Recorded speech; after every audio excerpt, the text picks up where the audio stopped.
আমি উত্তম সরকার, নবীপুর, কলাপাড়া, পটুয়াখালী। আমরা পটুয়াখালী জেলাধীন কলাপাড়া উপজেলায় গোলগাছের কৃষক চাষি আছি প্রায় 2 শতকের বেশি। আমরা শত বৎসর আগ থেকেই আমাদের পূর্বপুরুষ যারা ছিল তাদের কাছ থেকে আমাদের এই গোলগাছের গুড় কীভাবে উৎপাদন করা হয়, কীভাবে উৎপাদন করে বাজারজাত করা হয় সেগুলো আমরা প্রসেস আকারেই পাইছি।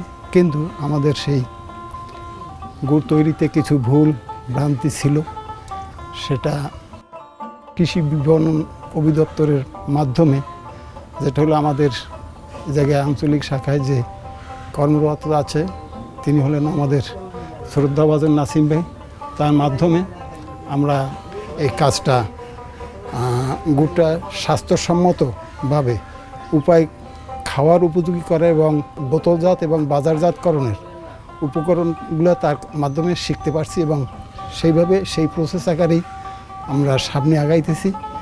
এবং 2 বছর আগে বা 3 বছর আগে যে গুড়ের মূল্য যে মূল্যে আমরা বিক্রি করছি, এই এসএসসিপির প্রকল্পের ট্রেনিং পাওয়ার পর আমরা যে প্রসেসগুলো তাদের মাধ্যমে পাইছি সার্টিফিকেট, অর্থাৎ কৃষি গুড় কীভাবে উৎপাদন করা হয় সেটার উপর আমরা প্রশিক্ষণ পাই এবং আমাদের সেই প্রশিক্ষণের সার্টিফিকেট পাই আমরা কৃষকরা এসএসসিপির মাধ্যমে সেই সনদটা পাই এবং পাওয়ার পর এখন আমরা আগের মূল্যের 3-4 গুণ চড়া মূল্যে আমরা গুড়টা বিক্রি করি এবং এই গুড় বিক্রি করে আমাদের আর্থিক সচ্ছলতা কিছুটা হলেও ঘাটতি আমরা কমাইতে পারছি প্রশিক্ষণ পাওয়ার পরে।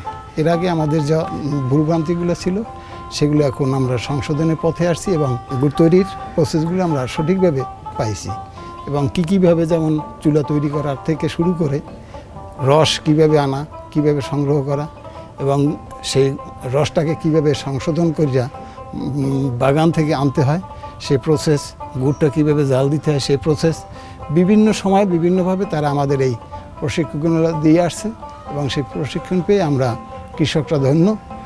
বর্তমানে আমরা বাংলাদেশের প্রত্যন্ত অঞ্চলে অজপাড়া গাছ থেকে শুরু করে বিভিন্ন বড় বড় শহর, সেখানে আমরা গুড়টা অনায়াসে দিতে পারতেছি অনলাইনের মাধ্যমে। বাংলাদেশের বাহিরেও বিভিন্ন রাষ্ট্রে আমাদের এই গুড়টা গোলপাতার গুড় নামে পরিচিত এবং এই গুড়ের খুব চাহিদা, বিশেষ করে ডায়াবেটিস রোগীদের জন্য পারফেক্ট একটা গুড়, যা খাইলে 35% তাদের সুগার আছে, খেজুরে আছে 65%, তালে আছে 60%। সেটা একেবারে ডাক্তারি পরীক্ষা নিরীক্ষিতভাবে আমরা কাগজপত্র হাতে পাইয়া মার্কেটিংয়ের যে গুড়ের চাহিদাটা, সেই চাহিদাটা আমরা কিছুটা হলেও বাংলাদেশের আনাচে কানাচে প্রত্যন্ত অঞ্চলে আমরা গুড়টাকে ছড়াই ছিটিয়ে দিতে পারতেছি এবং আমরাও কৃষকরা লাভবান হইতেছি। সবাইকে ধন্যবাদ। সবাই ভালো থাকবেন, সুস্থ থাকবেন এই প্রত্যাশায়। আমি উত্তম সরকার, ধন্যবাদ সবাইকে।